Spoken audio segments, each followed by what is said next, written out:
Welcome to The Newsworthy. All the day's news in less than 10 minutes. Fast, fair, fun, and on the go.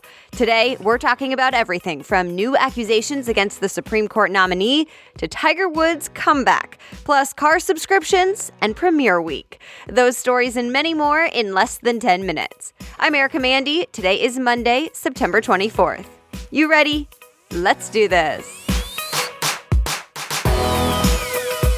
We start today with a quick look ahead. President Trump is in New York today to meet with the United Nations, so expect some major speeches and major meetings with other world leaders over the 4-day trip. First up, the AP reports Trump plans to meet with South Korea's president as soon as today, who apparently will be coming with a personal message from North Korea's leader, Kim Jong-un. The world is still watching what happens as the U.S. tries to get North Korea to stop its nuclear program. Then Trump will speak to the UN General Assembly tomorrow and chair the UN Security Council on Wednesday for the first time. Other big issues bound to come up include climate change and the Iran nuclear deal. It'll be President Trump's second stop at the UN, and the first one was pretty tense. More to come this week. All right, a hearing is set for Thursday morning, although there is now one, maybe two more accusations against the Supreme Court nominee, Brett Kavanaugh. So first, a deal was made, and Thursday is supposed to be the day now that Christine Blasey Ford will share more about her accusations against Kavanaugh. Remember, she says he sexually assaulted her at a party when they were teenagers in the 80s. He says, not true.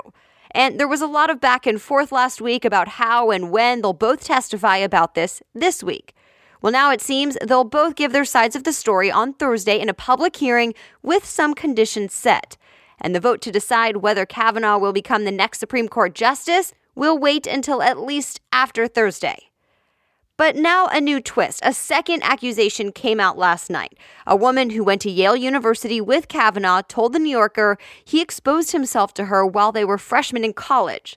Now a couple of lawmakers are looking into that, and at least one is saying all the hearings should be called off so the FBI can investigate this. Kavanaugh released a statement saying it's part of a smear campaign and none of this is true. He's had other classmates come forward to say the Yale incident did not happen, and the White House said the same thing and is supporting him. But wait, there may be more. What that more is not exactly clear yet, but here's what we do know. There's an attorney who says he's now representing a woman with credible information about Kavanaugh and more sexual misconduct from the 80s.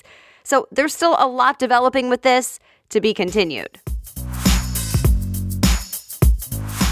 Bill Cosby's sentencing hearing begins today and will likely last at least 2 days. CNN reports he's facing 30 years in prison, which at 81 years old, that could be the rest of his life. He's already been on house arrest for the past 5 months because a jury found him guilty at his second trial back in April. Only one case led to criminal charges, but more than 60 women have accused him now of sexual misconduct spanning decades. Cosby's defense plans to appeal. It's being called an epic comeback. He was once one of the most successful golfers of all time, and now Tiger Woods just won the Tour Championship, his first win in more than 5 years. Woods teared up after Sunday's win, saying it's been tough the last couple of years because the last couple of years he's had several back and knee surgeries, and his personal life suffered too. He was arrested for DUI, and the world saw his mugshot. Before that, nearly 10 years ago now, he had even more personal problems that made headlines. So now he has attention again for the reason he wants, a major victory. ESPN reports he's now the favorite to win next year's Masters. Stay tuned. All right, a quick break now for our new sponsor this week, Swap.com.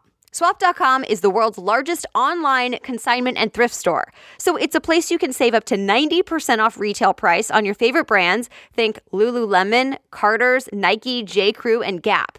And I love that it's all organized for you. So no digging through racks store after store looking for one gem.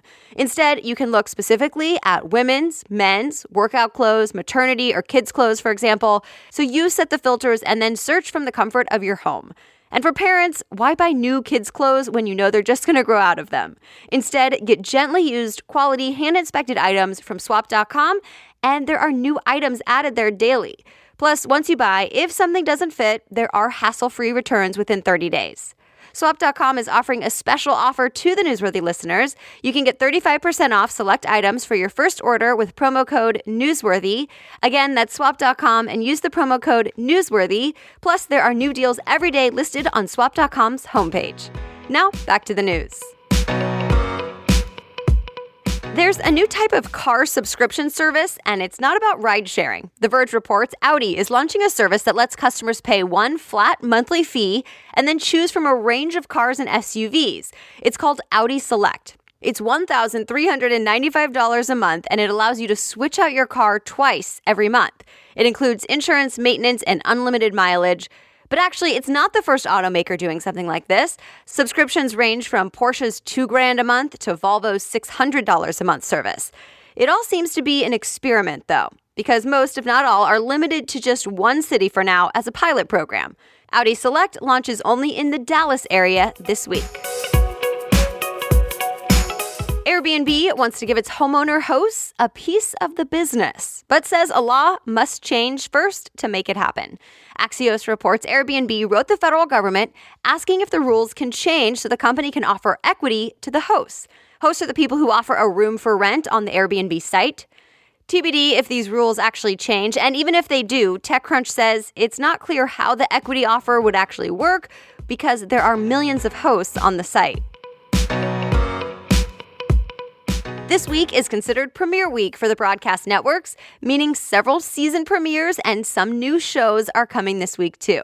Just a few examples. The first episode of the final season of The Big Bang Theory. There's also Dancing with the Stars, This Is Us, and many more.